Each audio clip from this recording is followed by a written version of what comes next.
Hello children of class 5. Welcome to this week's video on computers. Today we will be revising chapter number 1, Evolution of Computers. Today when we talk about computers, we know that computers are versatile machines. Using a computer, you can do calculations, you can draw in color, you can watch movies, you can listen to music, and there are so many things you can do on the internet. But just about 50 years ago, computers could do only one thing, that is, do calculations. Computers in those days were not much different from calculators. Now, before we talk about the early computers, we will take a look at the early calculators. Machines like abacus, Leibniz calculator, and Pascaline. The first device we will talk about is obviously the abacus. The first calculating device that is very important. The most important thing about the abacus is that it was the world's first calculating device. Invented in China around 3000 BC, that is about 5000 years ago. So that is China's great contribution to the world, the first calculating device. This proves how great a civilization China was in the past. Now, the abacus may not be something totally unknown to you. Abacus is still used nowadays to teach very small children how to count. Besides, in China as well as in Japan, children are taught how to add and subtract using abacus so that they remember about their glorious past. The next device is Pascaline, invented by Blaise Pascal in 1642. Now, this strange looking box is actually a sort of calculator. It was invented by Blaise Pascal, French mathematician and a very talented person, in 1642. It seems he made this when he was quite a young man. His father was a tax collector.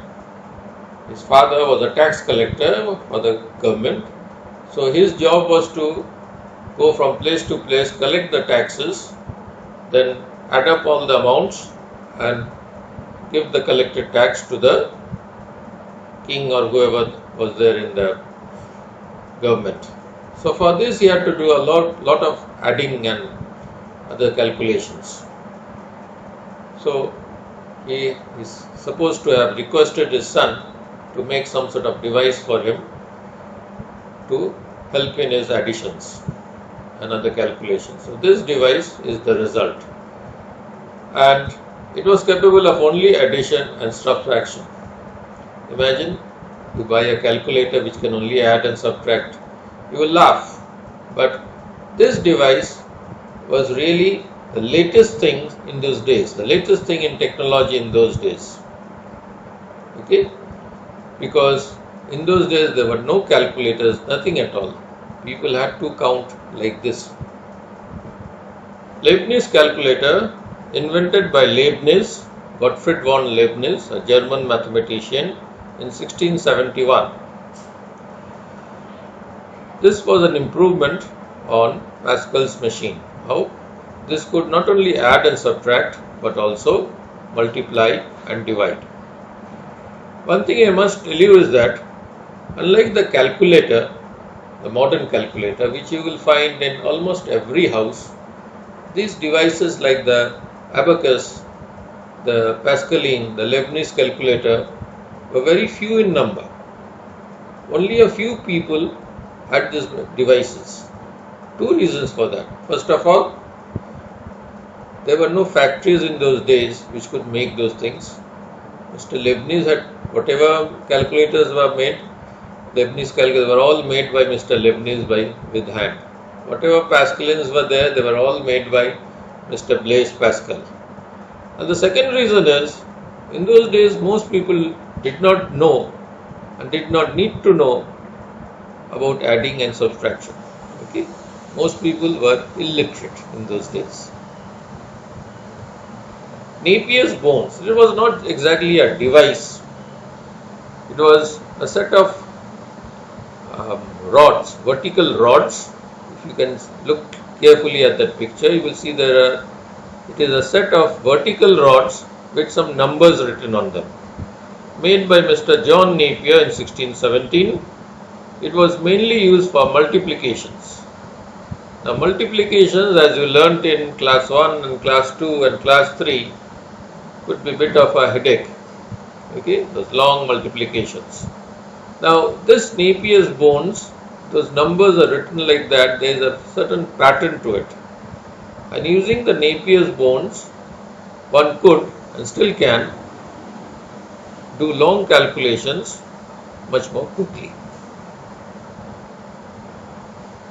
Now we have a picture of the analytical engine, and on the top left corner we have a picture of its creator, Sir Charles Babbage. First point, it was made by Charles Babbage in 1833. That's almost 200 years ago. It had 5 units: input, output, store, mill and control. The functions of these parts were similar to modern computers. The input was similar to today's input devices. The output was similar to today's output devices. What are output devices? Two examples are monitor and printer. This of course doesn't have a monitor, but it had a very primitive printer. Its store was equivalent of today's memory, today's RAM, but of course it didn't look like that.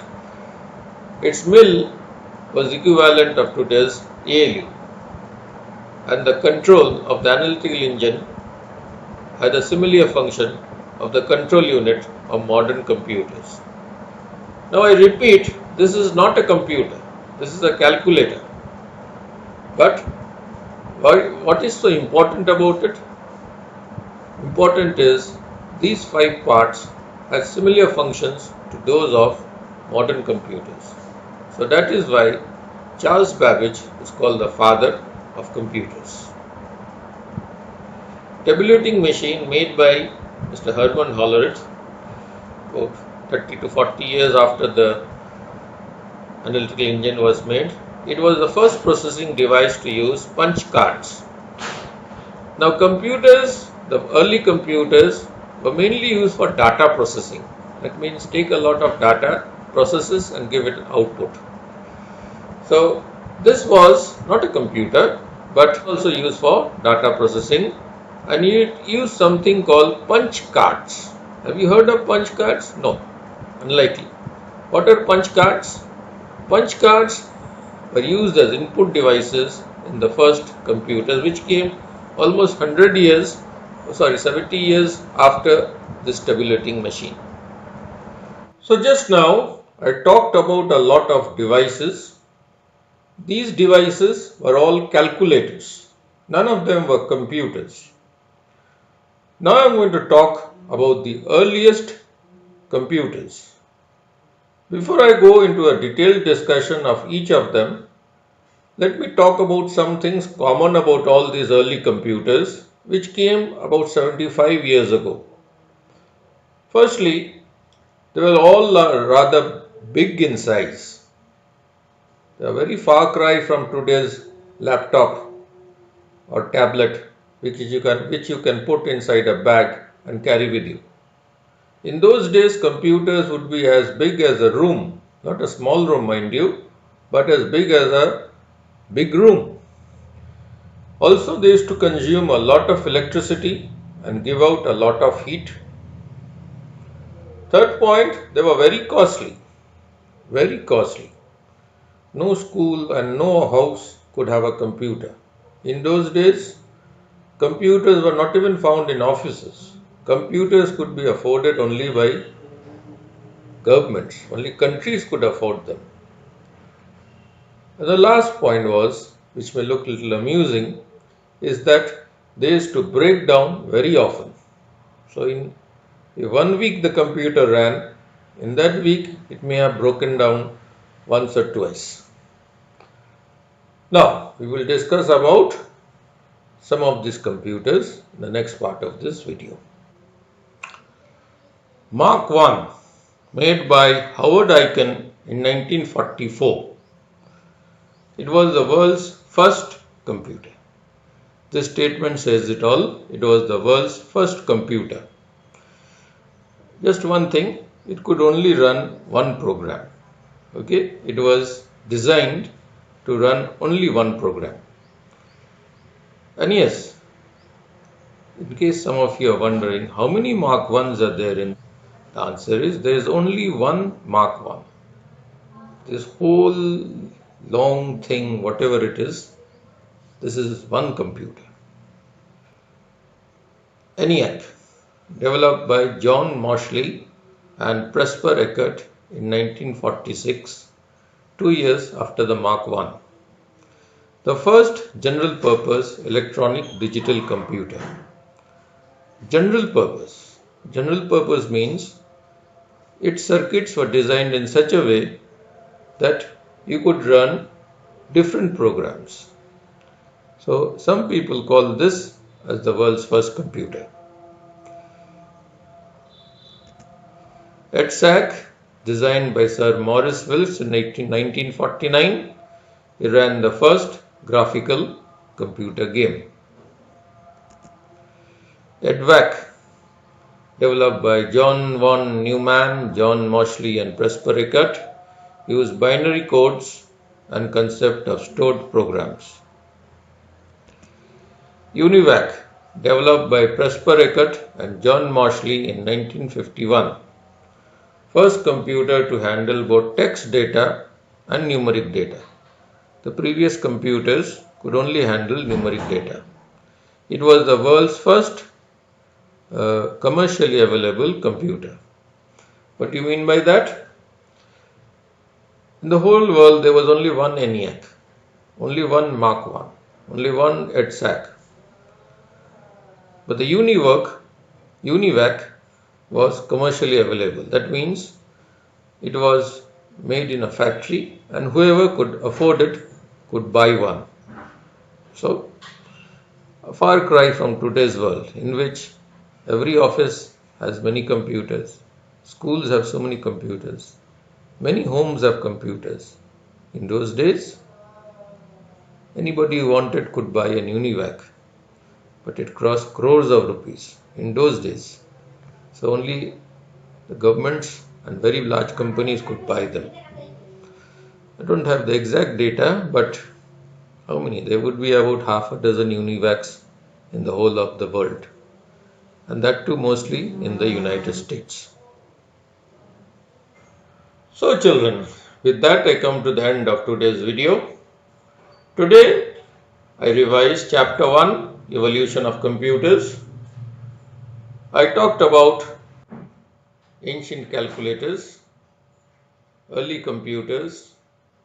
So till next week, tata and bye bye.